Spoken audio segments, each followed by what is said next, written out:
Assalamualaikum warahmatullahi wabarakatuh. Halo semuanya, perkenalkan nama saya Usman Hasanah dari Politeknik Negeri Samarinda jurusan Akuntansi Angkatan 2018. Nah, pada kesempatan kali ini saya akan membahas mengenai perikatan dan perjanjian. Nah, langsung saja kita simak. Yang pertama, apa sih perikatan itu? Perikatan timbul karena adanya suatu perjanjian. Berdasarkan hukum, tidak semua janji dapat dikategorikan sebagai perikatan. Hanya janji-janji yang terdapat dalam undang-undang dan sesuai dengan syarat sah adanya suatu perikatan. Lalu ada syarat sah perikatan.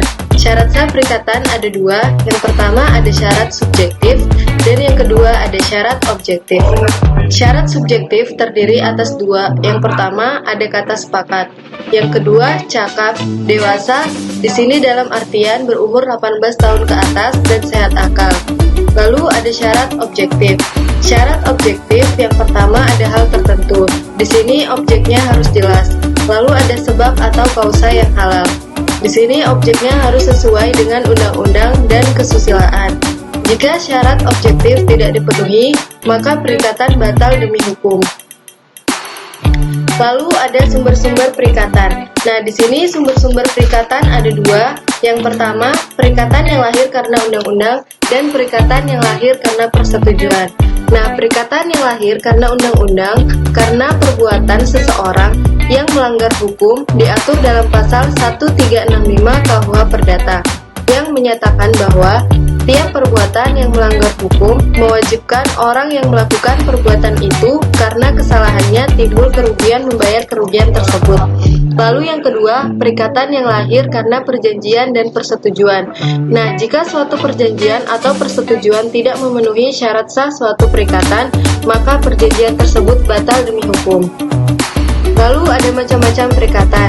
Yang pertama ada perikatan murni, perikatan bersyarat, perikatan dengan ketepatan waktu, perikatan alternatif, perikatan tanggung-menanggung, perikatan yang dapat dibagi dan tidak dibagi, perikatan dengan ancaman hukum, dan perikatan-perikatan yang lahir dari undang-undang.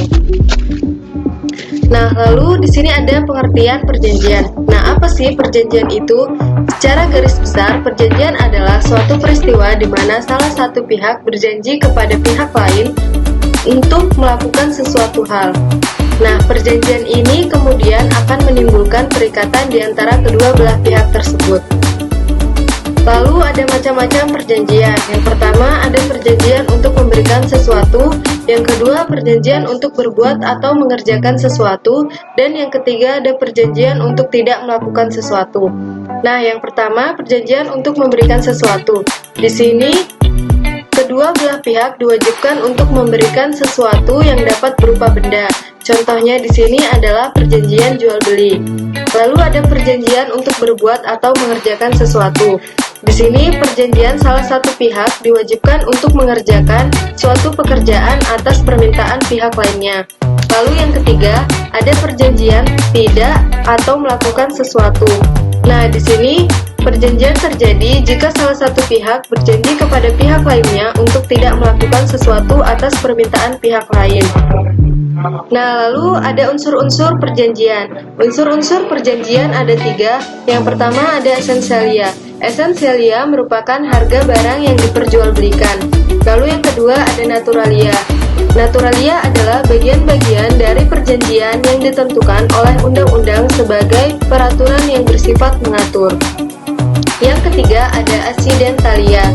Aksidentalia yaitu bagian-bagian yang ditambahkan oleh para pihak karena tidak ada pengaturannya di dalam undang-undang. Nah, lalu akibat-akibat perjanjian. Akibat-akibat perjanjian ada tiga. Yang pertama, perjanjian berlaku sebagai undang-undang bagi para pihak. Ketentuan ini terdapat dalam pasal 1338 KUH Perdata yang menyebutkan bahwa semua perjanjian yang dibuat dengan sah berlaku sebagai undang-undang bagi mereka yang membuatnya. Yang kedua, perjanjian tidak dapat ditarik kembali oleh salah satu pihak. Perjanjian yang telah dibuat oleh para pihak tidak dapat ditarik kembali, kecuali kedua belah pihak sepakat untuk menarik atau karena ditentukan demikian oleh undang-undang. Nah, yang ketiga, kreditur bisa mengajukan actio pauliana. Yang dimaksud actio pauliana adalah pembatalan perbuatan debitur oleh kreditur yang tidak diwajibkan dan dapat merugikan kreditur. Nah, selanjutnya ada sebab-sebab hapusnya perjanjian. Di sini ada 7.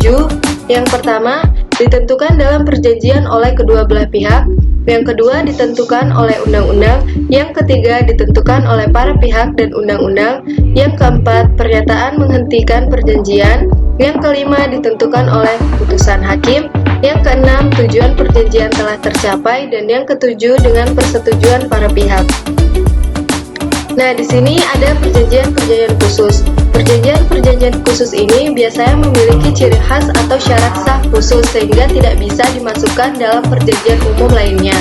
Nah, di sini terdapat 7 perjanjian khusus.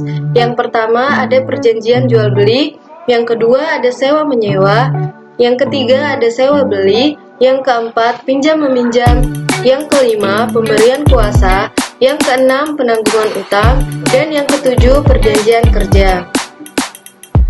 Mungkin itu saja yang bisa saya sampaikan, kurang lebihnya mohon dimaafkan. Wassalamualaikum warahmatullahi wabarakatuh.